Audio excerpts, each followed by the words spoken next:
Assalamualaikum anak-anak hebat kelas 5. Bagaimana kabarnya hari ini?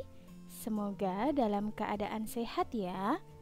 Di sini bertemu dengan Ustadzah Dian akan memberikan materi pelajaran bahasa Indonesia. Bagaimana? Apakah sudah siap menerima pembelajaran hari ini?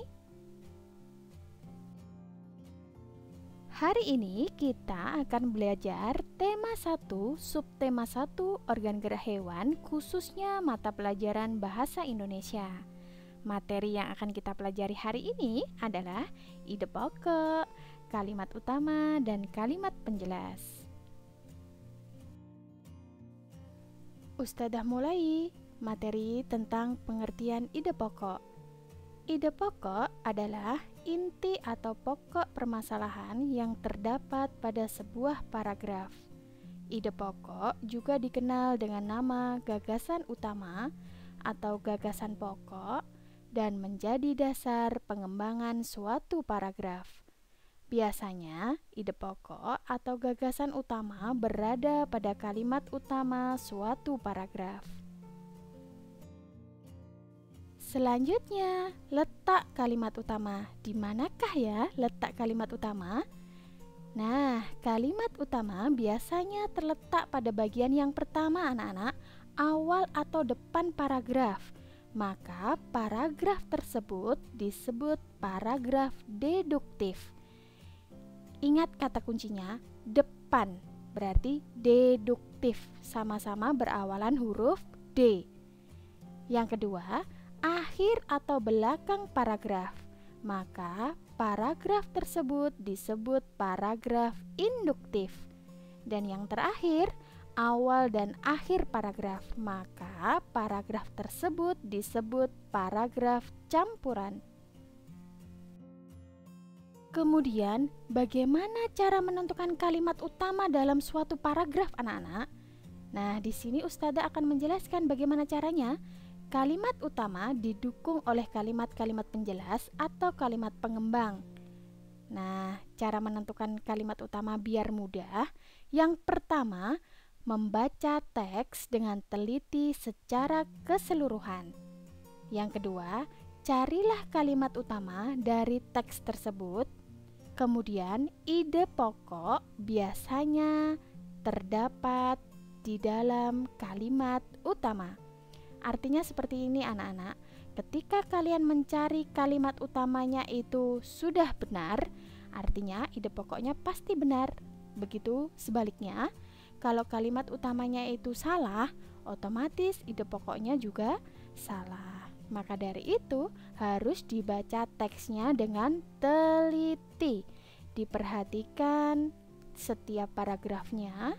Jika masih belum menemukan harus dibaca ulang ya. Di sini Ustadzah langsung akan memberikan contoh agar kalian mudah untuk memahaminya. Nah, contoh paragraf ini sudah terdapat pada ringkasan pembelajaran kalian ya. Organ gerak pada hewan dan manusia memiliki kesamaan. Alat-alat gerak yang digunakan pada manusia dan hewan ada dua macam, yaitu alat gerak pasif berupa tulang dan alat gerak aktif berupa otot. Kedua alat gerak ini akan bekerja sama dalam melakukan pergerakan. Kerjasama antara kedua alat gerak tersebut membentuk suatu sistem yang disebut dengan sistem gerak. Kita analisis satu persatu ya. Kalimat utamanya yaitu organ gerak pada hewan dan manusia memiliki kesamaan. Karena letaknya di depan berarti disebut paragraf deduktif. Ya, depan D ya. Sekarang ide pokoknya kita lihat kalimat utamanya kan kita sudah ketemu ini. Nah, sekarang ide pokoknya adalah kesamaan organ gerak pada hewan dan manusia. Artinya seperti ini, kalimat utama itu ditulis apa adanya, tidak boleh ada kata yang dikurangi ya, sesuai dengan paragraf. Sedangkan ide pokok itu lebih dipersingkat kalimat utamanya, seperti itu. Kemudian yang lainnya yang tidak termasuk kalimat utama berarti artinya sebagai kalimat penjelas. Bagaimana anak-anak? Apakah contoh yang Ustadzah berikan sudah dipahami? Cara mencari kalimat utamanya, ide pokoknya, dan kalimat penjelasnya. Sekarang Ustadzah akan memberikan tantangan untuk kalian. Berikut ini tantangannya ya. Silahkan dicoba bagaimana cara mencari ide pokoknya. Di sini Ustadzah memberikan sebuah paragraf yang berjudul gurita. Gurita merupakan salah satu jenis hewan tidak bertulang belakang yang dikenal sebagai hewan yang cerdik dan pintar. Hal itu karena seekor gurita memiliki daya ingat yang cukup kuat. Gurita dapat memecahkan masalah yang dialaminya lebih cepat dengan cara mengingat pengalamannya ketika memecahkan masalah yang sama. Selain itu, gurita juga dikenal sebagai perenang yang cukup cepat. Gurita menggunakan gerakan pendorong jet untuk bergerak cepat dan berenang jarak jauh. Apa ide pokok dari paragraf tersebut? Silahkan tulis jawaban kalian di kolom komentar YouTube ya, dengan menuliskan nama lengkap, kelas, kemudian jawabannya. Ustadzah tunggu.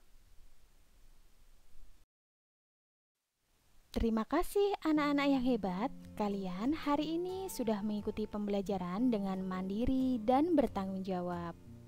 Sebelum Ustadzah akhiri, Ustadzah memiliki pesan untuk kalian.